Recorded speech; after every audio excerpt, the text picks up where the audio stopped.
우리는 지금 혼란스러운 때를 지나가고 있습니다. 제가 매주 화요일마다 우리 미디어 팀과 식사를 하러 나갑니다. 조 목사님하고 저하고 이천이하고 재영이하고 식사를 하러 나갑니다. 이번 주에는 저번 주죠. 상사에 있는 보리밥집을 다녀왔습니다. 갔더니 식당에 손님이 가득합니다.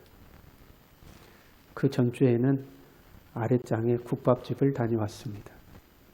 손님이 가득합니다. 그 테이블마다 손님이 가득 앉아 있는데 그런 생각이 들었습니다. 5명 이상 식당에 들어가면 안 된다는데 우리가 5명이 가서 3명 여기 앉고 2명은 저쪽에 앉는 거나, 지금 우리가 3명, 4명 가서 이 테이블에 앉아 있는 것과 낯선 사람이 옆 테이블에 3명, 4명 앉아 있는 거나 무엇이 다를까? 그런 생각이 들었습니다. 여러분이 식당 주인이라고 가정해봐요. 코로나 때문에 그렇잖아도 장사가 잘 안 되고 있는데 단골 손님이 오셨는데 6명이 왔습니다. 그러면 여러분 규정에 의해서 안 됩니다 하고 돌려보내겠습니까? 아니면 3분은 이쪽 끝에 앉으시고 3분은 저쪽 끝에 앉아서 식사를 하시죠 하고 손님을 받겠습니까? 이번 명절에는 5인 이상이 모이면 안 된다고 그럽니다. 가급적 모이지 말라고 하죠. 우리에게 있어서 설 명절은 다른 명절보다도 특별합니다. 다른 명절들에 없는 행위가 있죠. 설에만 큰 절을 올립니다. 그래서 설은 더 특별하거든요. 그런데 이번에는 모이지 말라고 합니다. 그럼에도 불구하고 부모님을 뵈러 가야 할까요? 아니면 가지 말아야 할까요?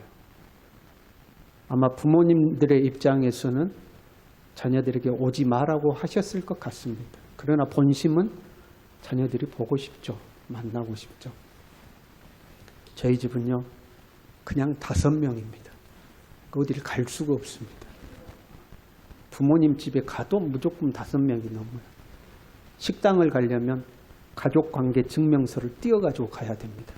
우리는 가족입니다 하는 것을 보여줘야지만 입장이 가능합니다. 참 어렵죠. 그럼에도 불구하고 부모님을 보러 가야 하나? 보지 않고 그냥 이번에는 그냥 가야 하나? 사안이 복잡하고 혼란스러울수록 정말로 중요한 것이 무엇인가를 판단할 수 있어야 됩니다. 경중을 따져서 정말로 중요한 게 무엇인가, 그 중요한 것을 붙잡을 수 있어야 되는 거죠. 오늘 본문에는 아주 복잡한 사건이 기록되어 있습니다. 한 집안에 싸움이 나서 소위 말하는 호적을 파야 되는, 이놈의 자식 호적을 파버리겠다는 그 호적을 파야 되는 그런 사건이 기록되어 있습니다. 아브라함은 75세 하나님께 부름을 받아서 고향 땅을 떠나서 하나님의 인도에 순종하여 갔습니다. 하나님의 약속을 붙들었죠. 너로 큰 민족을 이루게 해주겠다는 약속이었습니다. 그런데 10년이 지나도 아들이 나오질 않는 거예요. 그래서 생각을 고쳐먹고 자기 아내의 몸종이었던 하갈이라는 여인을 첩으로 들여서 그 하갈을 통해서 85세 때에 아들을 낳았습니다. 그 아들이 이스마엘입니다. 그리고 15년의 세월이 지났는데 아브라함이 100세가 되었을 때 기적적으로 자기 아내는 90세인데 아들을 낳았습니다. 그게 이삭입니다. 이 이삭이 이제 젖을 뗄 때가 되어서, 이스라엘은 3살까지 젖을 먹였다고 그래요. 한 3살쯤 되어서 잔치를 벌린 겁니다. 우리로 하면 돌잔치 비슷한 잔치를 한 거예요. 젖대서 잔치를 한 겁니다. 이 잔치에 사단이 난 겁니다. 3살 때 젖을 뗐다면 이스마엘은 18살이 되었을 겁니다. 15살 많은 형, 18살, 20살 가까이 된 형이 이 잔치 때 이제 갓 젖된 이삭을 뭐라고 놀린 거예요. 뭐라고 놀렸는지 성경에는 기록되어 있지 않습니다. 그런데 이 놀린 것이 아주 심각한 문제를 유발했습니다. 분노하는 사라의 말을 보면 어떤 놀림이 있었는지 짐작할 수가 있습니다. 10절에 사라가 이렇게 소리를 지릅니다. 이 여종과 그 아들을 내쫓으라. 이 종의 아들은 내 아들 이삭과 함께 기업을 얻지 못하리라. 기업을 얻지 못하리라. 네, 알겠습니다. 제가 도와드릴 일이 있나요? 아니요, 없습니다. 기업을 얻지 못하리란 말은 상속과 관련된 사건임을 짐작할 수가 있습니다. 그러니까 단순히 아이들끼리 얼레리 꼴레리 못생겼대요 뭐 이런 놀림이 아니라 아마 이런 거였을 겁니다. 야, 지금 오늘 네가 주인공이지? 좋을 때다. 오늘 마음껏 즐겨라. 그래봐야 이 집의 주인은 내가 될 거다. 내가 아버지의 지위와 재산을 다 물려받을 거다. 오늘 좋은 날이다. 아마 이렇게 놀렸을 가능성이 큽니다. 그 이야기를 들은 사라가 위기감을 느낀 거예요. 만약에 이스마엘이 아버지의 지위를 그대로 물려받는다면, 상속자가 된다면 사라와 이삭은 2인자의 자리로 물려나게 됩니다. 종이었던 하갈이 주인의 지위를 얻게 되는 거고, 주인이었던 사라는 뒷구석으로 물려나야 되는 신세가 되는 겁니다. 사라가 위기감을 느꼈죠. 그래서 사라의 말에는 이 여인이 종인 것을 강조해요. 이 여종과 그 아들을 내쫓으라. 종을 강조하고 있죠. 이 종의 아들은 내 아들 이삭과 함께 기업을 받지 못한다. 이 종이다. 종의 아들이다. 종인 것을 강조하고 있습니다.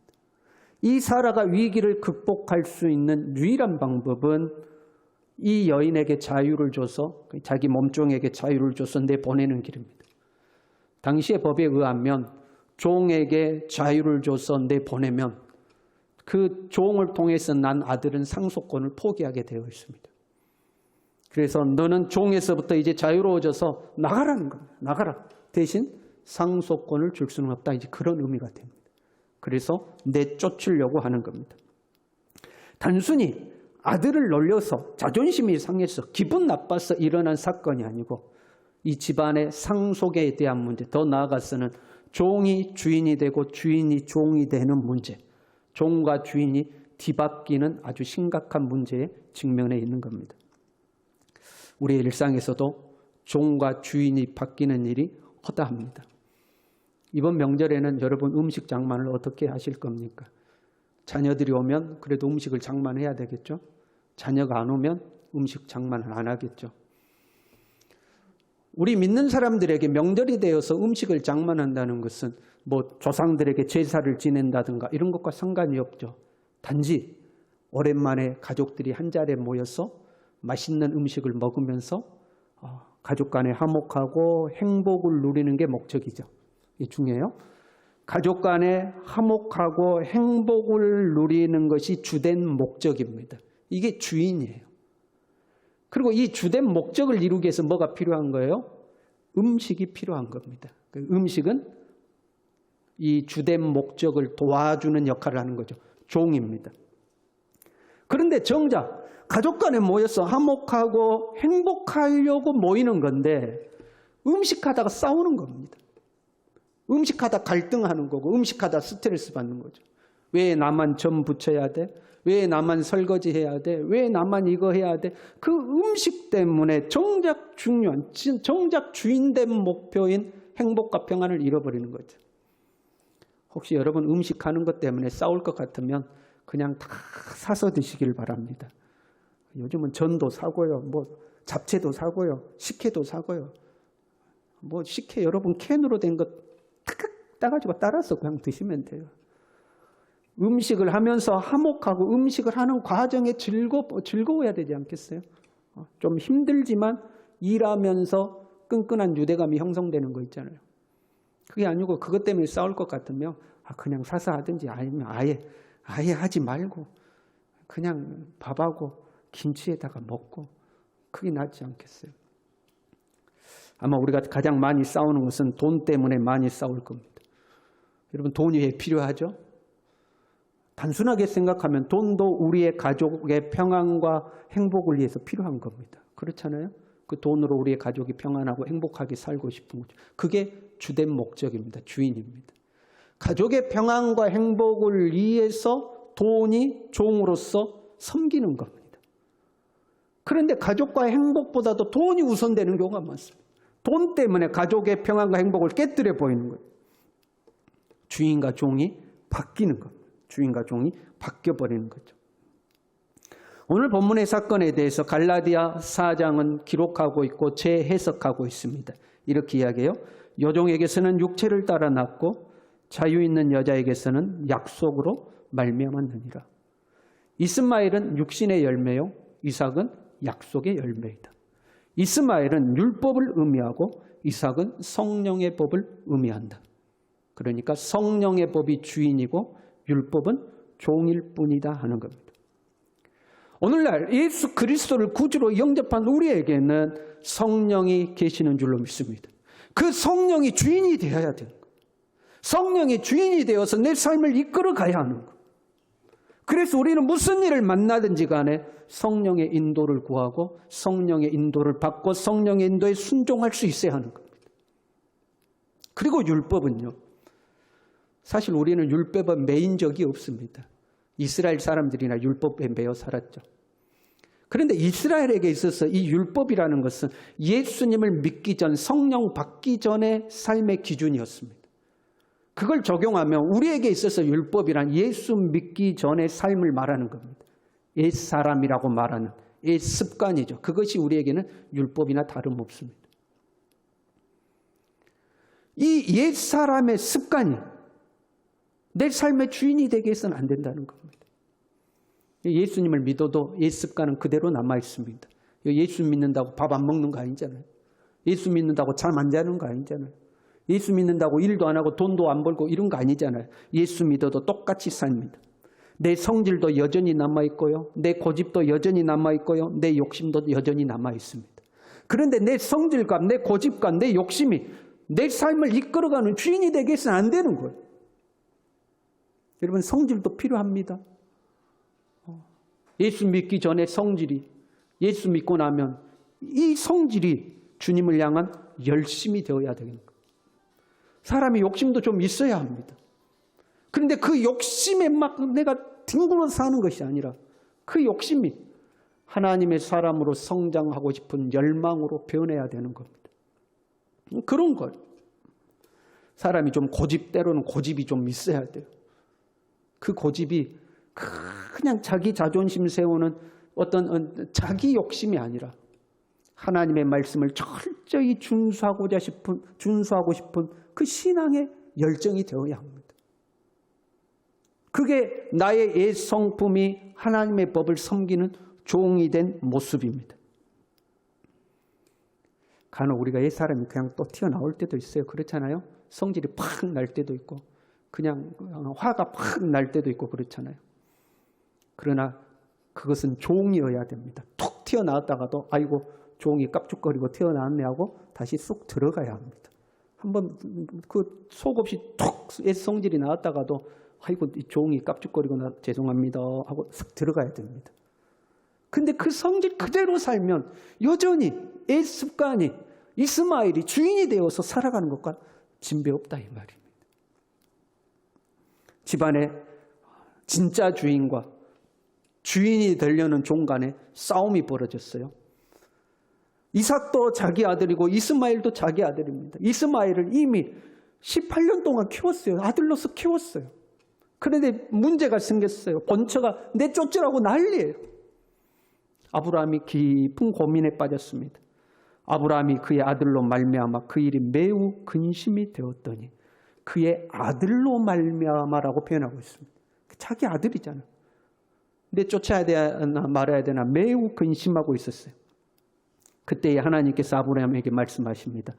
근심하지 말고 사라가 네게 이른 말을 다 들으라. 사라가 시킨 대로 해라. 사라가 시킨 대로 해라.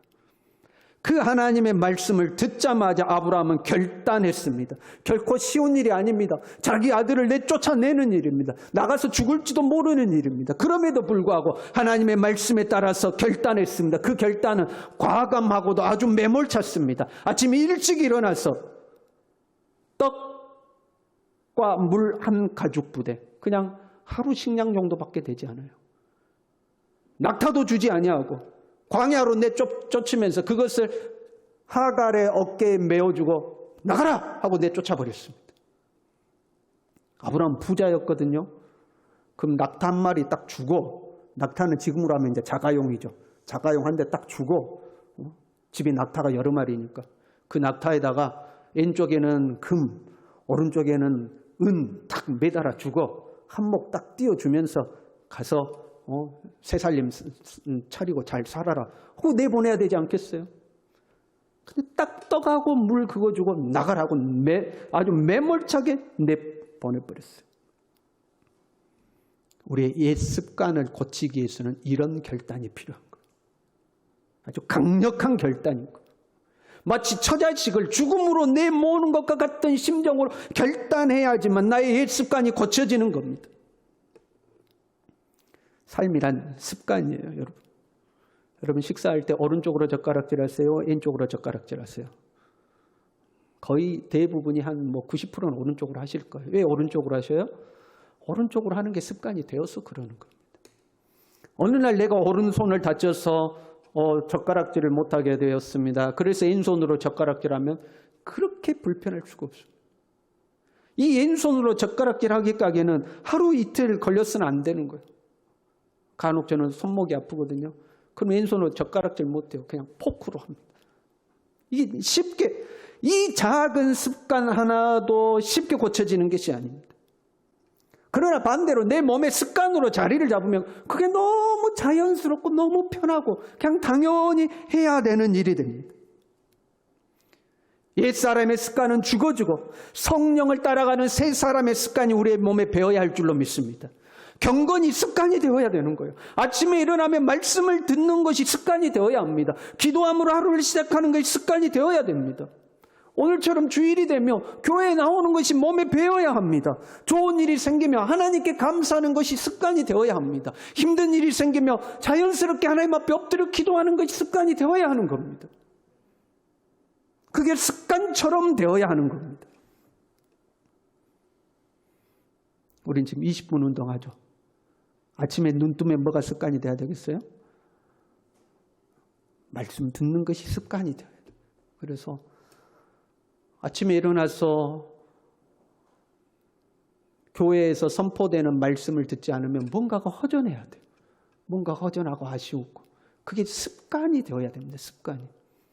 여러분 포기하지 말고 20분 운동에 동참하시길 바랍니다. 개인적으로 묵상하는 것도 중요하지만 교회에서 선포되는 말씀을 계속 함께 들어가는 게 중요해요. 그 안에 하나님의 빛이, 성령의 빛이 비치게 될 줄로 믿습니다. 그리고 또 하나의 습관을 고치자고요. 무슨 습관이요? 늦게 자는 습관. 물론 어쩔 수 없이 일이 많아서 늦게 잠자리에 드는 사람도 있어요. 그러나 현대인들은 별로 필요하지 않는 일에 시간을 보내서 늦게 자는 경우가 많아요. 그 습관을 한번 고쳐보자고요. 불필요한데 시간을 허비하는 것을 끊어버리고 일찍 잠자리에 들고 그만큼 일찍 일어나서 하나님 앞에 경건의 시간을 보내는 거죠. 하나님이 이 전염병을 왜 우리에게 허락하셨는지 우리는 알 수가 없어요. 그런데 이 전염병 때문에 우리가 외부 활동이 굉장히 축소되었습니다. 실내에 머무는 시간들이 많아졌어요. 그 집안에 머무는 시간, 쓸데없는데 시간 보내지 말고 그냥 불필요한 영상들, 불필요한 SNS 이런 거 그냥 쫓아다니다가 헛된 데 시간 보내지 말고 오히려 우리의 경건의 습관을 들이는 기회로 삼아야 할 줄로 믿습니다. 경건의 습관, 성령을 쫓아가는 습관을 들이자고요. 아브라함은 어떻게 이렇게 냉정하고도 냉혹할 수 있었을까? 그래도 자기 아들인데, 그래도 자기 첩인데. 아브라함은 하나님을 믿었습니다. 13절에 이렇게 이야기해요. 여종의 아들도 네 씨니 내가 그로 한 민족을 이루게 하리라. 야, 내쫓아. 내가 그 아들 책임질게. 내가 그 아들도 번성하게 해줄 거야. 하나님이 그렇게 말씀하셨거든요. 그 하나님 약속 믿고 내보낸 걸. 내가 금은 뭐 안 줘도 하나님이 너로 하여금 큰 민족 이루겠다고 약속하셨으니 하나님이 그렇게 하실 거다. 나가라 하고 내보낸 거. 하나님의 약속을 붙든 것. 육신의 생각은 사망이요 성령의 생각은 생명과 평안인 줄로 믿습니다. 우리는 이 약속을 붙들어야 돼.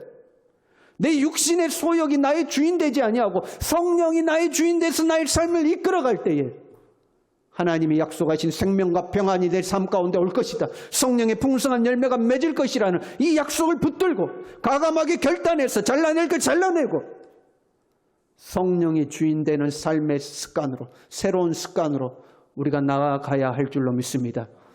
삶의 순간순간 성령의 도우심과 인도하심이 찾아올 줄로 믿습니다.